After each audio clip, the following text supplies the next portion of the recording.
Hello friend, आपण मानक प्रिय सीरियल सिंदूर खेल सीरियल देखिए। जबरदस्त धमाका अच्छी दिव्यांक सिंदूर विपद रे। हाँ दर्शक बंधु, भिडटी को स्किप न करी शेष पर्यंत देखंतु, ताहले जानि परिबे आपण मानक प्रिय सीरियल सिंदूर खेल सीरियल देखा पाइबे जे आद्या दिव्यांक पाखक जाइथिबे हॉस्पिटल को। सेठी अंश मध्य जाइथिबे। तापरे दिव्या आद्या को देखी कांदी कांदी कहिबे, भाउज मो सौभाग्य ठीक है जिबे तो तांकर किछि हबनी तो। तापरे आद्या कहिबे, तमे भगवान को ऊपर भरोसा रख दिव्या, सौभाग्य निश्चय ठीक है जिबो। तापरे डॉक्टर जनक आसिबे। डॉक्टर को देखी आद्या अंश दिव्या तांको पाखकु जिबे। अंश पचारिबे, डॉक्टर सौभाग्य केमिति अछंती।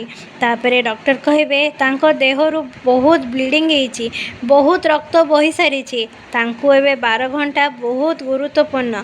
12 घंटा भितरे किछि भी हेई पारे।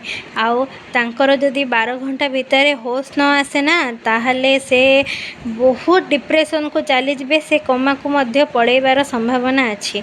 हेले दर्शक बंधु, आद्या अंश कौन तांको दिव्यार सिंदूर को रक्षा करि परिबे कि नहीं जानिबा पई आम चैनल को लाइक शेयर सब्सक्राइब करने को जमार भी भूलिबे नहीं। आज राति 8टारे देखंतु आपण मानक प्रिय सीरियल सिंदूर खेल एबे केवल सिद्धार्थ टीवी रे।